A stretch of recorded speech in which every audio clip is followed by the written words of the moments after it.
अस्सलामु अलैकुम वरहमतुल्लाहि वबरकातुहू। मैं हूँ आपका खादिम रूहानी मुआलिज क़ारी महमूदुल हसन नक्शबंदी अवैसी, और आप देख रहे हैं हमारा चैनल रूहानी इदारा।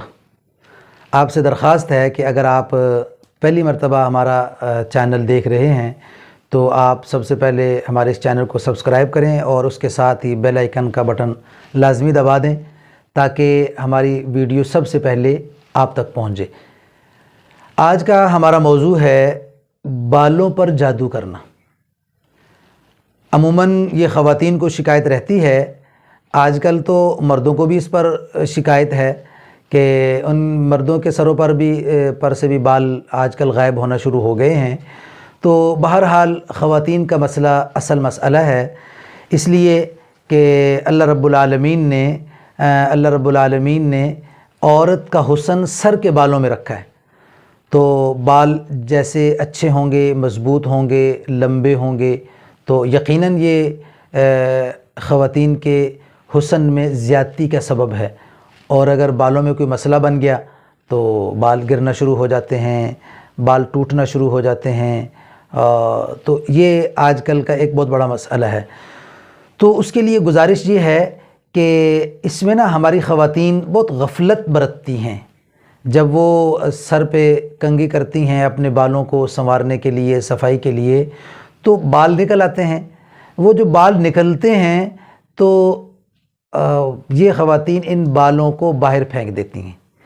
तो पहली बात तो ये है कि इन बालों को बाहर ना फेंका जाए, गंदगी के ढेर पर ना फेंका जाए, बल्कि इनको महफूज रखें, महफूज करते रहें अपने घर में। एक वक्त के बाद जब आप समझें कि बाल ज़्यादा हो गए तो बाहर जाएं, ज़मीनों में, कब्रिस्तान में जाके उसको किसी भी कब्र के साथ दबा दें। इसलिए कि ये बाल जब बाहर गंदगी के ढेर पे जाते हैं तो वो जगह हैं शयातीन के रहने की। तो शयातीन उन बालों वालों तक पहुंच जाते हैं कि भाई ये किसके बाल हैं। तो उससे ये शयातीन फिर अपना गलत और शरारतें करने लग जाते हैं। और जब हम बालों की हिफाजत नहीं करते तो हमारे जो हासिदीन हैं, जो हमें नुकसान पहुंचाना चाहते हैं, वो हमारे बालों की तलाश और जुस्तजू में रहते हैं। तो ये फिर बालों को लेते हैं और उसके ऊपर फिर जादू करते हैं, सहर करते हैं, फिर गिरहें लगाते हैं, फिर इनको उस शयातीन की उनकी डिमांड के मुताबिक उस तरह फिर बालों को इस्तेमाल में लाते हैं, जिससे पहला नुकसान ये होता है कि सर के बाल कमज़ोर होना शुरू हो जाते हैं। दूसरा नुकसान ये होता है कि दिमागी कमज़ोरियाँ पैदा होना शुरू हो जाती हैं। फिर उसके बाद जब ये कमज़ोरी बढ़ती है तो दिमागी अमराज़ जो है ना पैदा होना शुरू हो जाते हैं। फिर इससे इंसान की ज़हनी सलाहियतें दब जाती हैं। जब इंसान ज़हनी तौर पर कमज़ोर होता है तो जिस्मानी तौर पर भी कमज़ोर होना शुरू हो जाता है, जिस्मानी सलाहियतें भी कम होना शुरू हो जाती हैं। तो उसके बाद फिर ख़वातीन आती हैं, कहती हैं कि जी उस्ताद जी, कारी साहब, ये मेरी बेटी है, ये मेरी बहन है, इसका ये मसला है, ये कमज़ोर होती जा रही है, कोई ग़िज़ा नहीं लग रही, इसके बाल नहीं बढ़ रहे।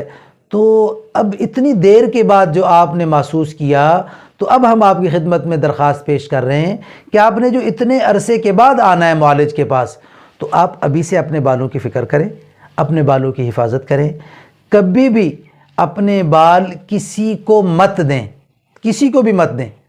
जो आपका मोतबर आदमी है, आपका भाई है, आपका बेटा है, आपका शौहर है, हैं जी, तो आप उनको बाल दें और उनसे ताकीद करें कि तुम जाओ बाहर, अब कब्रिस्तान में वहाँ जो है थोड़ी सी जगह खो दें और वहाँ दबा दें।